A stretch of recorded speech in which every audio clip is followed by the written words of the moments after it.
Hello and welcome to IamStarting.com. I'm Nikita and today I have with me the founder of Chachi.com.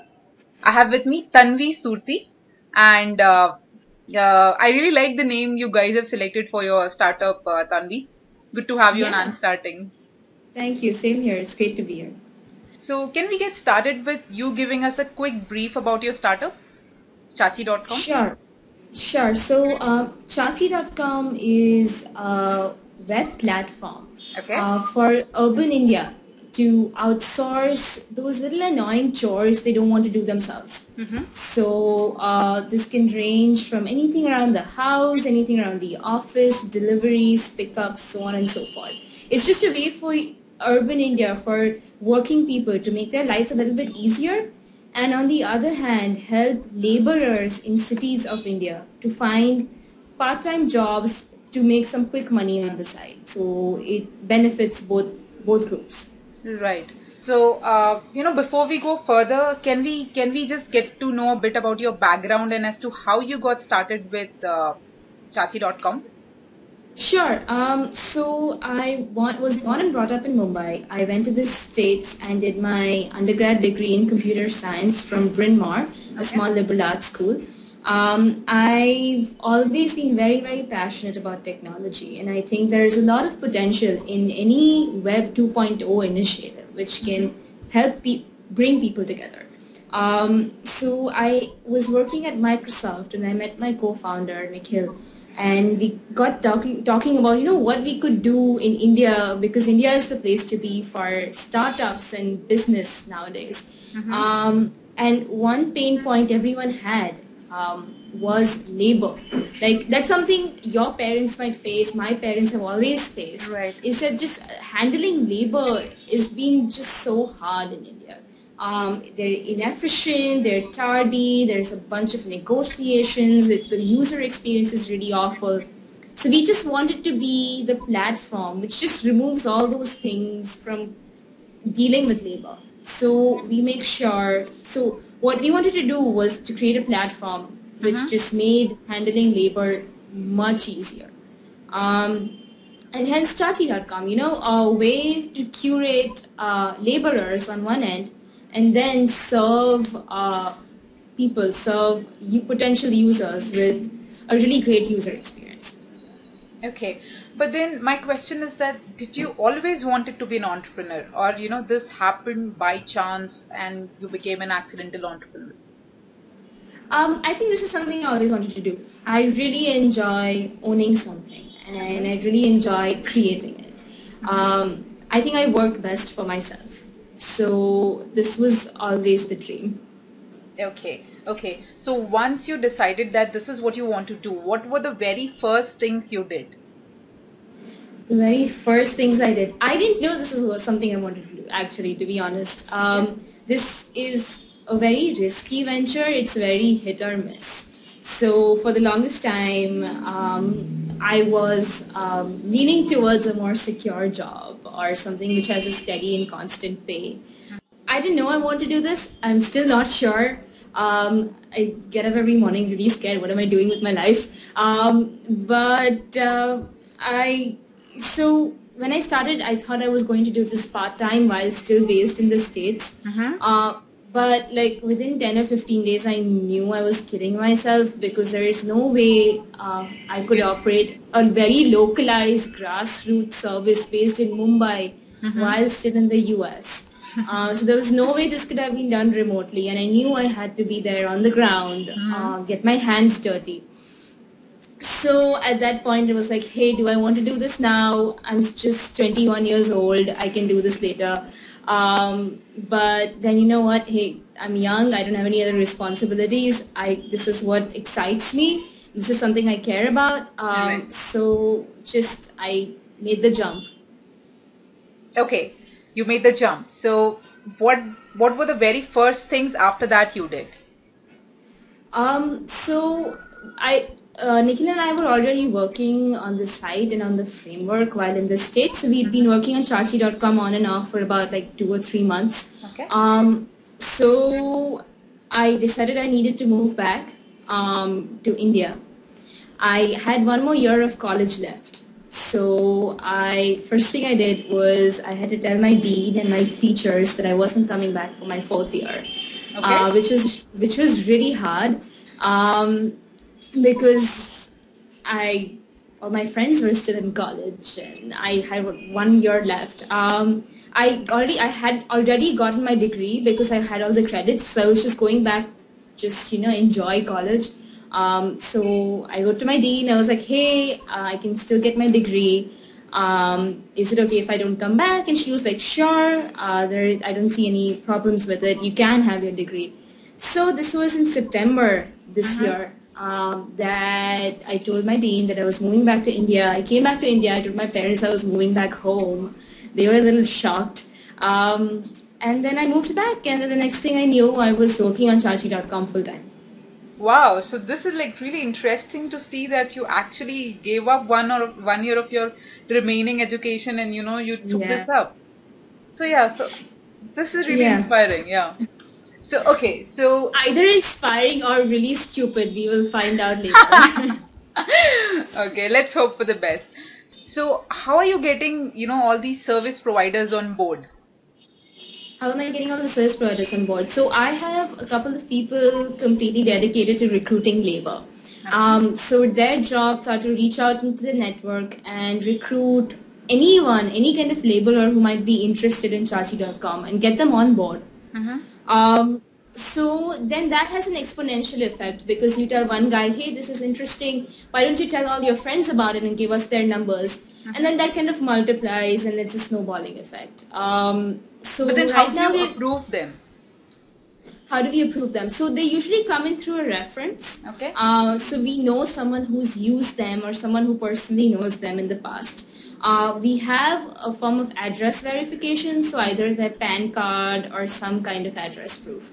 And then one thing we're hoping is that our users will crowdsource the data for us. Uh-huh. So, for example, if a bunch of people use a particular guy for a task and find out that he's really good, they come back and rate him at 5 stars, right? And that's how we know. That's how the good people kind of bubble out, Okay. who are providing quality service. So that's how we do it. References, address proofs and checks, and then most importantly, ratings and reviews from our own users. Okay. And the other side of the coin is getting consumers or customers to use this portal. So how are you reaching out to people? Many ways. The strongest force for us so far has been word of mouth. So if Mm-hmm. you use something and like, hey, this is really cool, they have a very funny name, chachi.com, go try them out. And that's how we get a lot of people coming straight to our site. We have some ads on back of rickshaws in Mumbai, and Okay. that's a great way to reach out to people on the street is if they see chachi.com and we're building a brand there. We've done some Facebook ads, some blogs have covered us in the past. Mm-hmm. And Twitter is a huge force for us. So social media, both Facebook and Twitter work really well. Okay. So yeah. All right. And how about the scalability factor? You're currently operating only in Mumbai, right? So Right. do you have plans to scale this all into other cities as well? To be honest, Nikita, we haven't gotten it right in Mumbai yet. So we're hoping to reach a certain scale and reach a certain amount of revenue in Mumbai before we even think of other cities. Mm-hmm. So we're thinking of Mumbai as our experiment. And once we get Mumbai right and we have a formula for what's working, Okay. we hope to get to Bangalore, Hyderabad, and Delhi next. Okay. But see, I understand that reaching to metro cities is still something that is you can think of. But how about reaching to tier 2 or tier 3 cities? Isn't that going to be much more difficult? Probably. Right now, I don't see. I want to target places which are hotspots for internet use. Okay. So cities which have a lot of e-commerce, which have a very strong presence on social media, are Mm-hmm. the kind of people who are actually going to use us because at the end of the day, we are a website. and you got to be comfortable with buying online and using a website to send you someone over to your house. So you Okay. need to have that amount of trust factor with the internet. And I don't think, unfortunately, right now, tier 2 and tier 3 cities in India don't have that justice yet. And since we're a very localized service, so for example, if we really wanted presence in Surat, we would have to have an office there. We would need to have 5 or 6 people employed there recruiting Right. labor. Correct. So it's a little harder to scale a service like this. So right now we're looking at just metros and not tier 2, 3 cities. Okay. Okay. See, you're currently a bootstrap project looking for funding, right? Yeah. So, so with a limited resource and limited budget of a startup, how are you competing with the other bigger players out there in the market? You know, like Just Dial and You know what's awesome? There are no other big players in this market. really? Just Dial is doing something similar, but they are nowhere close to what we're doing. Just Dial is a directory. We are a platform which sees your task done from beginning to end. So, hey, I need something fixed. You tell us that you need it done, and we will make sure it's completed and make sure the entire process is done. So we are nowhere close to what Just Dial does. So I think one of our greatest value propositions is that we are the only one which only people who do the thing we're doing in India, at least. We're India's first chore completion site. So while we are bootstrapped, we are still very unique, and that really goes a long way. Okay. How did you get your first paying customer? Talking about First paying customer. How did we get a first paying customer? Wow. I think it was my mother. So that was very hard. I was like, hey mom, you want to try this out? And she's like, do I have to? And I said yes. So she did. And she paid us. So we started out with family and friends before we started Facebook ads. And once we started Facebook ads, people just kind of came. okay. So how are you sustaining yourself? What's the business model here? So the business model, we have a transaction-based revenue model. So for every task that gets completed and a payment is made, we take between 10 to 15%. So for a 100 rupee delivery, we will take 10 bucks extra from the user, and that goes in our pocket. Right now, however, we are a free service because our aim right now was to make sure that we aggregate a certain number of laborers and a certain number of users. We're not even charging a transaction cost yet. We just want to get our end-to-end process done efficiently. But in a month's time, we are putting all the variables in place which are needed to start charging the 10% transaction cost. So we are completely pre-revenue. Right now we are free. Okay. So now almost coming to the end of the interview, I just want to ask you that since you've started out, has there been anything surprising, things that have surprised you the most so far? Things that have surprised me the most. I think what has been the most shocking, as in the biggest huge shock was how hard it is to get across to laborers. Because this was something we thought would be the easiest to do in this market, right? Like you tell a bunch of laborers, hey, this is a way for you to make some extra cash on the side. Just give us your phone number and it's a couple of details about yourself, and you don't have to do anything else. And we're not asking you for any money. But the thing is, the laborers are the hugest problem because they, out of ignorance or lack of understanding of the internet, are just very wary of something like this, because the first question they ask is this a full-time job? Will I get a salary? And we are like, no, there is not going to be a salary, there's not going to be a consistent amount of payment, but once we start aggregating tasks, you'll get some constant money, and they're like, hey, I'm not interested. Or even we were trying to register some cooks the other day, and they were like, massive, I'm just going to cook in a Marwadi house. I'm not interested in cooking in any other house. So you just get a lot of these inherent things, like just basic ignorance. And it's very frustrating because what we are inherently trying to do is help them. We're trying to help laborers, and we're trying to give them an alternate mean of income. and they are the hardest people to convince. Like you have to drag them kicking and punching into Right. the system. So yeah, that's something we're still trying to figure out. Okay. And I want to ask you about team. How big is the team size currently? So the co-founders, Nikhil and I, so we are dedicated to this full time. Okay. Then I have one person, Pragni. She is in charge of marketing and PR, and she takes care of things over there. Then we have two people doing. We have one person, Puneet, taking care of labor. So his full-time job is to go out, talk to laborers, get them into our system, register them. And then lastly, we have Jigna, and her responsibility is the end-to-end task processing. So she talks to the user, she talks to the laborer, and she's responsible for making sure like the ends kind of meet and the task goes smoothly. So we have 5 people right now. Okay. So Tanvi, my question here is now, what are the key metrics that you're tracking for your business growth? Key metrics, successful number of tasks we process in a week. So right now we have an incoming 40 to 50 tasks a week. About 70% are usually successful. Well, 60 to 70% are successful. So I firstly want to push the number of tasks which are coming in, so have more users, and then push up the percentages of tasks we are successfully completing. Okay. And what are the challenges that you foresee in the coming future?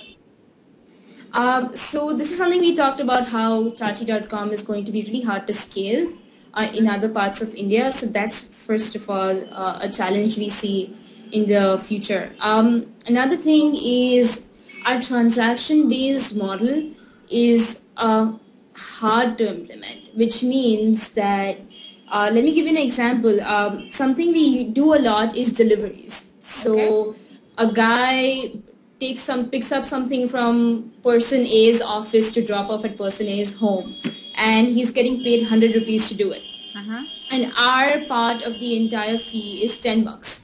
Okay. So for 10 and if the payment is made in cash, collecting those 10 rupees from the laborer is just really hard to do, because the transportation cost to deliver those $10 from somewhere in Bombay to our office is just higher than the 10 rupees itself. So it's not Right. worth like him traveling across the city. So whenever cash payments are made and I have to a transaction charge, it's really hard to get our hands on that money. And secondly, we never know if the laborer is even ever going to be willing to pay us our share.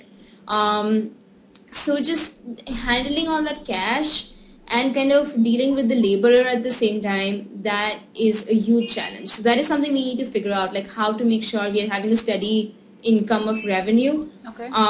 And how we figure out the 90-10 divide and how do we get our money. So yeah. Okay. So now almost coming to the end of the interview, is there anything else that you would want to add before signing off? Sure. Since if someone else is watching this who's interested in entrepreneurship, and I don't know, is taking some cues from me, I feel like some advice I can give them from my short amount of experience is that do what you want to do right now while you're young, while you're still passionate, instead of waiting till the right time, saying, wait, I'm going to collect some money, I'm going to gather some capital, once I'm settled down and I can take this risk, then I'm going to go start my own thing. I'm going to wait till I get some experience. I don't think that's the way to go, and I can point out to some of the best entrepreneurs our generation has seen: Zuckerberg, Steve Jobs, Bill Gates, Dell, Dhirubhai Ambani. I think some of the best people who've been most successful have started out young because they're passionate and they have the energy. So, if while you're taking risks, your youth is the time to do it. I don't think you should say, I'm going to wait till I get some more experience. So just like a message to put out there. So on that note, thank you so much for talking to us. It was a pleasure talking to you, Tanvi. Same here, Nikita. Thank you. And for all the wonderful viewers out there, hope this helps. Do let us know your feedback on this talk. And for more interviews with founders, stay tuned to imstarting.com.